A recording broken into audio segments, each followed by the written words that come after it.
Salam hormatly vatandaşlar. Şu gün 2023-nji ýylyň 10 awgust hepdäňem ýekşenme güni. Hoş geldiňiz Türkmenistan Demokratik Platformasynyň kanallaryna. Şuňky hepleşmezde men size 25-nji sentýabrda New York'ta geçirilecek miting barada maglumatlar berjek bolýar. Hormatly vatandaşlar, ine bizim açık efirimizde halkın içinde hormatlanmayan Gurbanul ve Serdar Berdimuhamedowlar gatnaşýar. Gelin birinji bilen men sözü öz tohumunyň milli lideri, öz tohumunyň arkada bolan kezzap Gurbanul Berdimuhamedowa bereýin. Türkmen halkynyň haklaryny we pullaryny iyip ýören kezzap halkyň içinde iň ýigrenilýän adam öz tohumunyň arkada Gurbanul Berdimuhamedow söz sizden aýdýaryň. Hormatly adamlar, men boljak işe de çäre ýok diýipdirler. Bet basyly duşan bolan arasyndan gynansak da öfem raýatlygy bar. Şoň üçin hiç şeýle alanda etme. Türkmen döwleti sen her ýeriň arkaňda daýary ýatdyrar. Eger durmuş mesele çykaýsa, näse Daşary işler ministriniň wekillerini aňarda ýani Türkiýede bolsa ilçhanada giýici unyň dowamyny ýüz tutup bilersin. Kime näme kömek gerek bolsa hemme zady edersin. Sağ bolmaň hormatlanmayan Gurbanul Berdimuhamedow. Indi sözü bolsa kezzap kakasy Gurbanul Berdimuhamedowyň tarapyndan haklary ugurlanan, haksız we jogapkärçiliksiz Türkmenistan prezidenti Serdar Berdimuhamedowa söz berýän.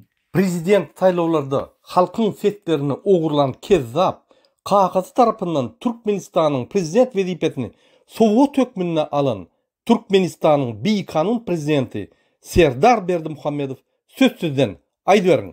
Türkmenistanyň prezidentiniň wezipesine girişmek bilen öz üstüme yüklenen beýik borçlary, mukaddes we ak yürekli, hormat bilen we ýadawsyz ýerine ýetirmäge, Türkmenistanyň döwlet garaşsyzlygyny we beýtaraplyk hukuk ýagdaýyny goramaga, adamyň we raýatyň hukuklaryny we azatlyklaryny hormatlamaga hemde goramaga, Türkmenistanyň konstitusiýasyny berja etmäge we goramaga, ähli güýjümi we ukymy Türkmen halkynyň agdy birligine, onuň parahat durmuşyny goramak üçin bagş etmäge, Türkmenistanlaryň häzirki we geljekki nesilleriň şöhratyny hassa belente götürmekler üçin ähli mümkinçilikleri peýdalanmaga, Türkmen halkyna wepaly we dogruçul hyzmat etjekdigime dawaraly gasam edýär. Sağ bolmaň hormatlanmayan Serdar Berdimuhamedow. Hormatly vatandaşlar, biz gepleşigimize dowam edelim. Ine sizin bilşiňiz ýaly 2023-nji ýylyň 5-nji sentýabrynda Birleşen Milletler Guramasynyň baş assambleýasynyň 78-nji mejlisi New York şäherinde resmi taýdan açyldy. Mejlisiň mowzugy parahatçylyk, abadançylyk we durnukly ötüş. Birleşen Milletler Guramasynyň baş assambleýasynyň 2023-nji ýylyň sentýabr aýynda geçirijek ýokary derejeli hepdesinde döwlet we hökümet başçylary Birleşen Milletler Guramasynyň New York'taky baş edarasyna ýygnanyp 2030-njy ýyldaky durnukly ötüş meýnamasyny we 17 sany maksat sebetini durmuşa geçirmeň gidişine sinediler. Ine hormatly vatandaşlar, men size New York'taky geçiriljek protestiň reklamasyny görkezjek ve soň biz öz gepleşigimize dowam ederiz.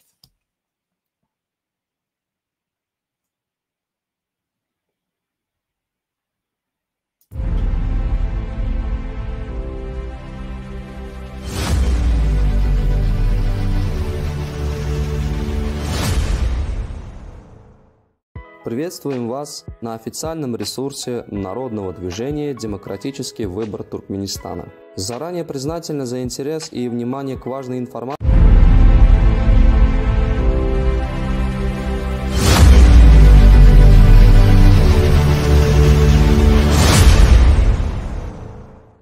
Уважаемые граждане Туркменистана, Казахстана, Таджикистана, Кыргызстана, Узбекистана, Украины и России.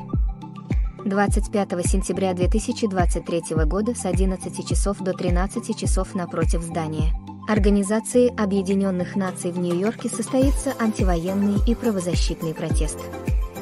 Все желающие могут принять участие в этом протесте. Все желающие могут прийти со своими флагами, знаменами и транспарантами. Тема митинга. Митинг против российской агрессии, защита прав человека, поддержка политических заключенных. Приходите и становитесь вместе с нами организаторами этого протеста. Народное движение «Демократический выбор Туркменистана», контактное лицо Нурджан Сюзер, телефон +1 917 655 6164.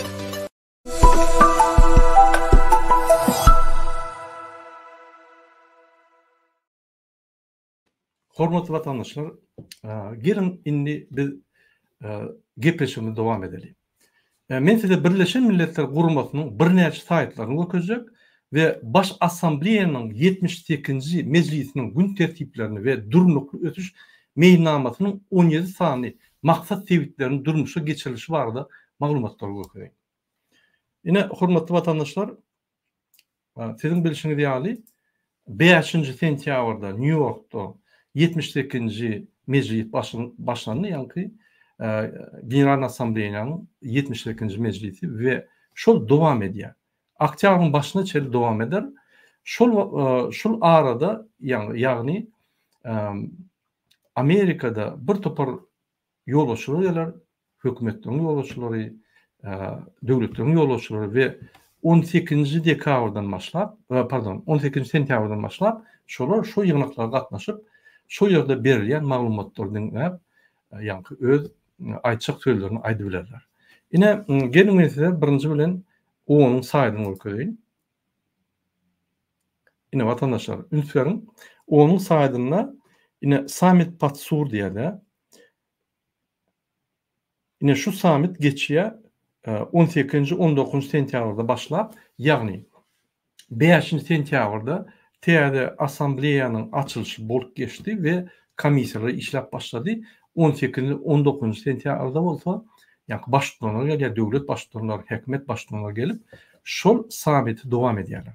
Olar ýani şo samita gatnaşyp, şo ýerde beriljek daklatlary ünsürip, öz aralaryna gepleşip, şo ýerde maslahat alşyp, mümkin bir näçe dokumentler gol çekerler.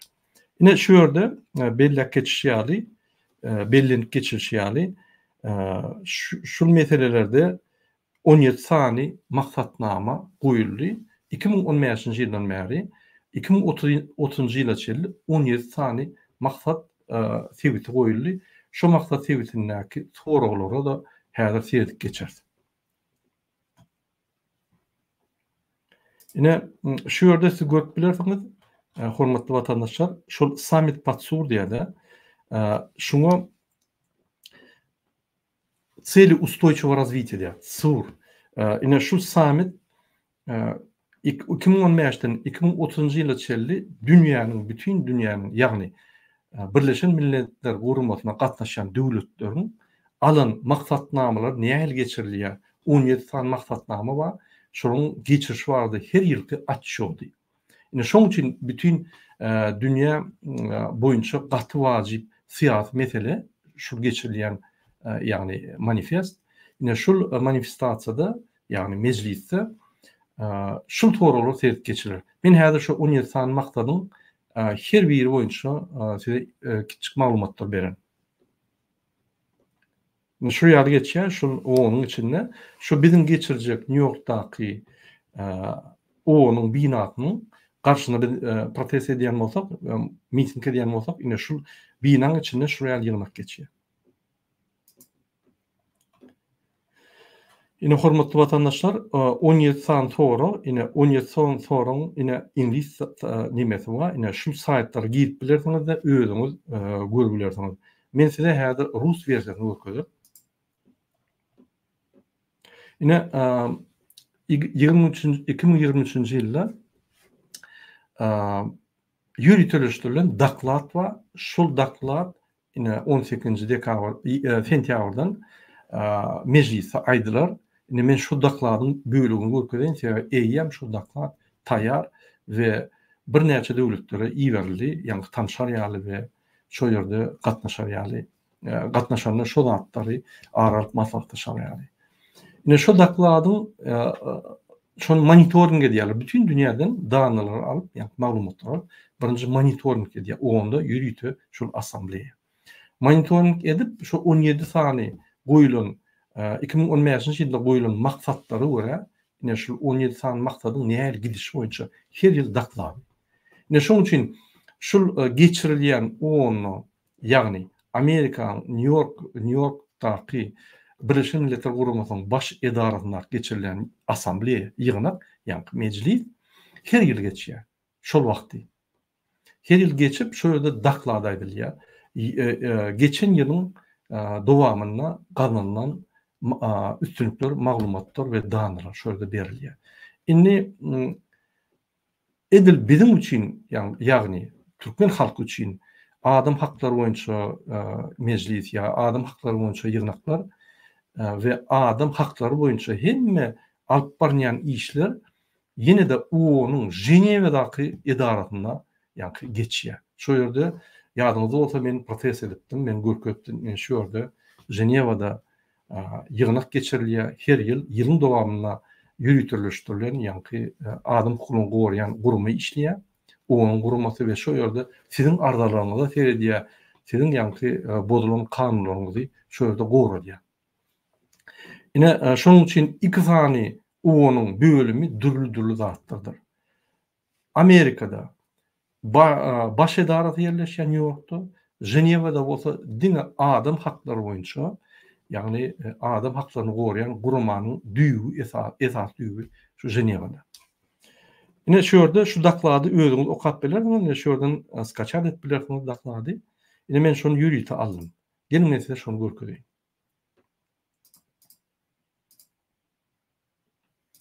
Ine ünsüyorum, vatandaşlar. Ünsüyorum, şu ýerde birinji bilen şu 18-nji sentýabrda okuljak daklad şu. Şu dakladda birinji bilen ýani Antonio Guterres söz alýar we şu dakladda ýygyna gatýar. Ine şu daklady. Soň ýani düşündürüşler bar. Indi her uğurdan siz okap bilersiňiz, şu ýani ine şu ýerde görkezden saytymda rus dilinde siz şonu ýani özüňizde skaçat edip bilersiňiz, şol maglumatlary ine men size görkezýän. Ine şu ýerde выполнение обещаний под угрозой. Bizim beren ýani sözlerimiz hukukun aşağına sebebi, hukuk aslına sebebi ine şonu düşündürýän näçe. Şu ýerde nähili esasy 5 tane klüçewo işler etmeli, şol ýani hukuksyzlyk saklamak üçin. Ine şu daklady men size okap durman ýöne şu ýerde men size 17 sany maksatlary görkezeyim. Ine şu maksatlaryň ýani ine birinji maksady likvidasiýa işdigide ýani garypçylygy ýok etmek. Ine şu maksatlaryň rezümesi ýani jemleýiji sözler aşagda bar. Men şu gün jemleýiji sözlerini geçeýin. Her birini görkezip okap durmaýyn. Likvidasiýa golda ýani açlygy ýok etmek we beýleki maksatlar. Ine şu Birleşen Milletler gatnaşan döwletler 190 döwletden gowrak şular 2015-nji ýylda ine sur diýilýär, цели устойчивого развития, ýagny durnuklu ösüşiň maksatlary diýip 17 sany maksatnama alýar. Şu maksatnamanyň her ýylda näme ösüş bolmady, şoň açýardy. Ine şol assambleýa, sentýabrdaky assambleýa, New Yorkdaky assambleýa ine şonu düşünýär. Şol barada gurgun edilýär. O ýerde adam haklary boýunça gurgun edilmeýär. Biz näme şu ýerde miting geçirýär? Sebebi ine şu ýerde bütün dünýäniň başdanlary, hökümet ýolbaşçylary barýar we şu ýerde şolar uly biz plakat ederiz, Berdimuhamedowyň kimdigini we Serdar Berdimuhamedowyň kimdigini, adam haklaryny bozýanlygyny, türmelerde adamlar gynap saklaýanlygyny, biýgüne adamlar türmeye batýanlyklaryny bütün dünýä görkezýär. Hemme prezidentler görsün. şular utonsun beýlik prezidentin öňüne şurýaly halkara gurulmalarda şurýaly halkara meclislere gatnaşanlaryna şol diňe Türkmenistanyň prezidentiniň ýa-ni iň awraty reklamaty bolurdur. Şolu görürler aýnadan. Şoň üçin biz şonu edýäs. Egerde iň aşagyna düşdük, lütfen hormatly vatandaşlar, men sizin wagtyňyzy çekmeýin. Şu ýerde danaryň obrabotkalar we statistikasy bar. Iň aşagyna düşdük. Şu ýerde gysgalylan ýagdaýda ýa-ni rezüme bar. Birinji vizualny rezüme. Vizualny diýmek görür ýaly gysga резюме. Повсеместная ликвидация нищеты во всех ее формах. Hemme yerde garipçılığı yok etmek boyunca maglumatlar. Şu yerde aýdýa dine döwletlerin 3'ten 1 bölegi ö döwletine garipçılığı ýa-ni azajyk garipçiligiň möçberini azajyk betilip bilirler. Şu ýerde ýa-ni uýuzly grupa nasilenia, ýagny garipçylygy has ýa-ni haýsy gruppalar şu garipçylyk diýýär. Haýsy şu gruppalar kim girýär, şunu görýärler. Çağlar 8,5% girýär. 7,8% ýa-ni adamlar iň garipçylyga ýa-ni garip ýagdaýa giyip biljek adamlar we 23,2% ýa-ni garry adamlar, ýa-ni ýaşly adamlar, şul garip gariplikde ýaşarlar diýildi. Şu ýerde analizler bar. 105 döwletiň 105 döwlet 10 aýda 350 sany sosialny ýa-ni sosialny işleri edipdirler garipligi ýeňmek boýunça. Egerde üns beren bolsaňyz Türkmenistana 2 kelleli prezident sosialny problemalaryny Türkmen halkynyň sosial problemalaryny çözmedi. Gaýtyp mundan beter kynlaşdyrdy. Sosial problemalary çözmek diýmek näme? Ýagny iş ýerlerini tapmak, olaryň pensiýalaryny, olaryň çağalary üçin alýan pullaryny köpeltmek, adamlara haritleri ýa-ni öz aýlygyna alyp boraýaly haritlaryň bahalaryny saklamak, şu ýaly we şundan beýleki sosial şertler düretmek, sosial meseleleri çözmek boýunça işler barmaly. Bizim döwletimiz alyp barmady. Bizim döwletimiz şu 105 tany döwlete giýen ok, 105 tany döwlet 350 gowrak sosial meseleleri çözdüler. Bizde birem çözülmedi. Bizde bizim kösenýän adamlarymyz öz sosial problemlaryny öýler çözýär. Diňe öýüniňkide ýa-ni maşgalatynyň sosial problemlaryny çözmek üçin daşöwrde gidip işläp, gulýaly bolup işläp, olar pul berip şey edip saklaýar. Sosial problemlary çözmek diýmek sosial uruň bar. Şu sosial bir derejeden aşağı düştü hökümet podдержка bermeli. Yani golluk vermeli, kömek etmeli. Ona işçilik boýunça pul vermeli, ya sosial kömegini vermeli. Mesela için Fransa'da ya Avrupa döwletlerinde işçilik ýa-ni sen goýraş pullaryň bar. Yani işçilik bolsa, sen işçilik boýunça alýan puluň bar. Hiç ýerde işlemedik bolsaň, onda sosial puluň bar. Yani sosial kömek edilýär. Sana kwartiraň tölenýär, eliňe bir 500 euro berilýär. Şoňa sen ýaşap bilýän. Yani hiç aç ölmedi yani. Onun daşından bir topor cemiyet kurmaları var. Şöyle barıp sana 1 heptelik, 2 heptelik, 1 aylık yani naharları, produktları verýärler. Şöyle naharlaýarlar seni, çayını, suwuny hem zadına serýärler. Aç ölen o. Aç köçüde galan o. Köçüde görýän aç adamlaryň şolar isleýän ok, şol edarlara barmak, şol hökümetiň kömegini almak isleýän ok. Nanam. Şolar şu köçe barıp käbirleri hökümeti degişli däl boljak bolup köçede ýaşaýar. Men size öňüm aýtdym, bir gerek men öz gözümden gördüm. Köçede ýaşaýan, daşynda bir 3-4 tane it bardyr. Itlerini hem saklaýar. SDF diýilýär da, ýa-da halkyň arasynda söz bomş. Şol itlerini hem saklaýar.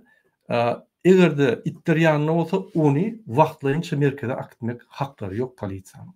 Sebebi onunla itler iyisiz galya, itlere kim seyretmeli. Şunun için itlerini saklaya, şunu hiç şu yerden göçüp bolamak, akıtıp bolamak. Yürütü yani kömür edilen merkezler var, şöyle eltip o vaxtlayınca komut veriyorlar, sonra cahitlese sosyal cahiller veriyorlar, isyan olur. Şun men bir yerini görümde şol yani barıp banttan pul çekiyor. Benim yerinden çektim, şunun nimeti tiketi aldı. Tiketi dersen şu odunu 50 milyon kovrak pul var. Öyle köçüde yatıyor. Şunun için Avrupa'da köçüde yatanlar bilen Türkmenistan'daki köçülerde ya musurlarda produktu gözleyenler bilen deniştirmen. Katul tapağı var. Ve Avrupa'da yaşayış derecesi oluyor. Avrupa'da adam kımmatlıklar has oluyor. Türkmenistan'da adam kımmatlığı yok. Şunun için şu yali atçıotlar okan, seyredin, öğrenin, ondan sonra öz yurdunuzu beylek devletlerden deniştirip bilersiniz. Yine likvidasiya golda biz için продовольственной безопасности. Yine açlığı yok etmek, yani harit hopsuzluğu öz vatanında, öz devletinde dövretmek boyunca. Şu yali обеспечение здорового образа жизни, yani adam sağlığını korumak ve sağ obraz durmuşunu amalaştırmak. Ve şu yani adam hakları boyunca yani malum yürütülüştürülen maksat yok sebebi şu baş asambleye dine durnuklu ötüş, devletlerin durnuklu ötüşü boyunca yani maksatnamalar aldı. Adam hakları boyunca men öňüme aýdyp geçýärdim. Onu seyredilýär, umumlaşdyrılıp, ýöne detallaşdyrılıp Jenewada seyredilýär. Şunu seyredip bilersiňiz, hormatly vatandaşlar. Şu maglumatlary özüňiz okap bilersiňiz. Yine ardan energiýany edýetirli bolmak boýunça maglumatlar şu ýerde ýazylýar. Gysga analiz edilýär. Yine her sahypa gysga analiz edilýär. Ýokurky daklarynyň gysga analizi şudur. Yine şunu görüp bilersiňiz. Yine inni gelin gepleşmege geçelim. Men size dowam edelim gepleşmede. Men size bizim näme şurada protest etjegimizi we näme maksat bilen protest etjek barada maglumatlar size görkezeyim. Yine egerde yankı görkezülen ve aýdylan maglumatlar jemlesek şunu diýip bolar. 2023-nji ýylyň 5-nji sentýabrdaky açylan Birleşen Milletler Guramasynyň baş assambleýasynyň 72-nji mejlisi New York şäherinde, ýagny Birleşen Milletleriň New Yorkdaky baş edarasynda geçirilýär. 18 sentýabrdan başlap bolsa, şol mejlisde döwlet we hökümet başçylary gatnaşýar. Ine şonuň üçin biz 20 sentýabrda Birleşen Milletler Guramasynyň baş edarasynyň agzyna ýürütülüşdirilen miting geçirýär. Şol mitingin organizatory Türkmenistan Demokratik Vatan Türkmenistan, ýagny DVT halk hereketi. Mitingin esas temasy näme? Russiýanyň Ukraina edýän agresiýasyna garşylyk görkezmek, adam hukuklaryny goramak we siýasy tutsaklary gorluk. Ine eýem Russiýanyň, Ukrainanyň we Özbekistanyň aktivistleri geçirecek mitingde gatnaşmak istemini bildirdiler. Menem Muhammed duyacağım şol mitingde barýar. Men Amerikadaky bizim Türkmen graždanlaryna ýüzlenýär. Hemmeňiz gelip bilersiňiz we gurnalýan mitingde goşulyp bilersiňiz. Men ýene-de bir gerek şu mitingin kliwuny size görkezeýin, hormatly vatandaşlar.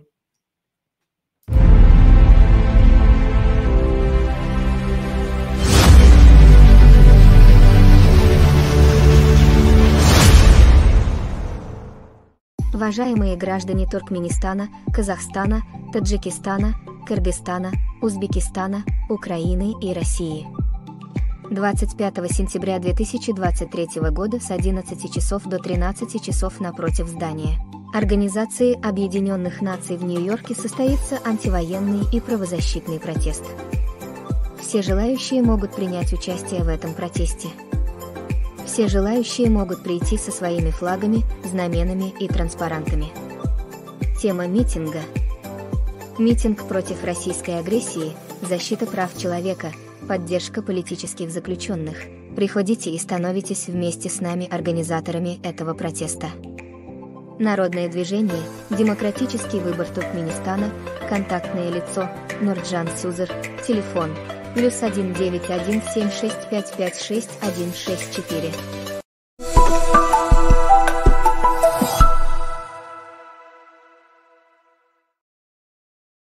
Hormatly vatandaşlar, sizin bilişiniz ýaly Türkmenistanyň halkyň haklaryny gowrap, hökümet tarapyndan biýüne jinayata çekilen graždan aktivistler bar.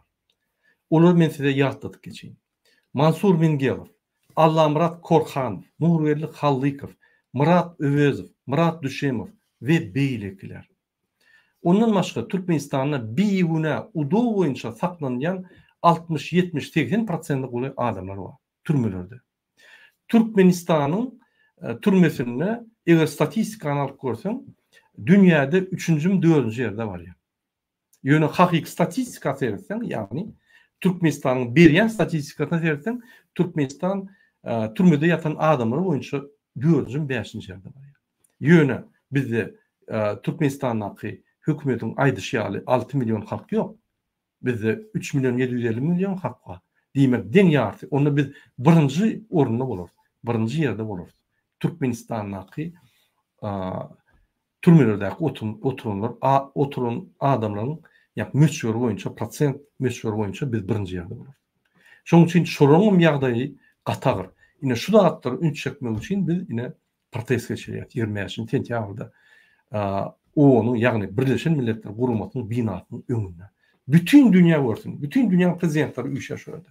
Hökümetleriň ýolbaşçylary, ýagny birinji ministrler üýşäşýärdi. Niýde prezident ýok bolsa.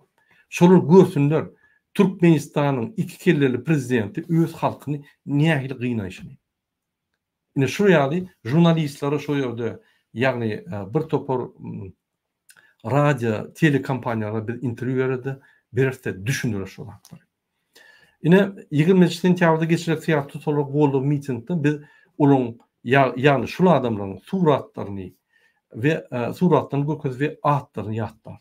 Bütün dünýäden gelen döwlet hökümet başdanlary Türkmenistanyň halk hukuklary gowrasaň türme basylýandygyny biz görkezler. Şo ýerde ine şu adamlar görkezler. Hormatly vatandaşlar, DWT halk hereketi protestleri we mitinglara başlady. Goşulun DWT halk hereketinin geçirilecek aksiyalarına. Biz sizin için işleyer. Biz sizin baktlı geleceğiniz için görüşer. Netip bolsa Türkmenistan'da da biz protest gurulacak bolýar. Biz taýýarlyklarını görýär. Şoň üçin protestler inni başlady, mitingler inni başlady. Şoň üçin boş ýene-de ýa-ni Amerikan synowçy hökmünde oturmanda sizin ykbalyňyz, sizin durmuşyňyz sizin eliňizde. Sizin eýýäm daşary ýurtlarda entäp, boş entäp, işsiz, kynlyk görüp, käbirleriňiz agyr ýagdaýa düşüp, eýýäm ýadasyňyz. Indi biz döwletimiz dolanmaly. Biz güýçli, adalatly, agyr bir döwlet bolmaly. Şunuň bilen men öz gepleşigimi utarmakam ýene bir siz çagyrýan vatandaşlar, ine bizim protestimiz bolar 20 sentýabrda.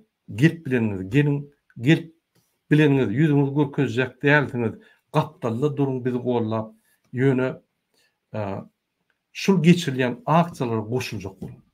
Ya bizim telefon goldawyny berin bize. Ine menen Marian Muhammed Duyajan Maria, biz şo ýerde bir näçe gün bolar. Bizim bilen kontakty ýetip bilersiňiz. Ine şo ýerde Nurjan apaň telefonu bar. Biz siziň bilen duguşup biler. Biz size Türkmenistanyň geljegi boýunça maglumatlar bereriz. Nähili geljegi bolmaly, nähili soragyňyz bolsa biz şolara jogap bereriz. Egerde u bir şeýini bir aljak bolsaňyz şo ýerde biz şo soragy serit geçeriz. Şoň üçin biz siziň üçin barýar, sizi gollamak üçin, bizim halkymyzy gollamak üçin. Vatandaşlar, bizim saat 21:00'da Paris wagty bilen ýene bir gepleşigimiz bar. Şo ýerde görüşýär, nesip bolsa biz çykyşlarymyzy dowam edýär. Biz ýagny tom saýlaryna işim köp bolsa men köp çykyş etbilmedim. Ine çykyşlarymyza başlaýar we durman gider nesip bolsa. Biz ýeňişi gazanynça siziň bilen hereketler ederiz. Şunuň bilen men şu çykyşymy utarýan, size birinji bilen jan sağlyk ikinci bilen baklı durmuş arzu edýär. Hoş tamam.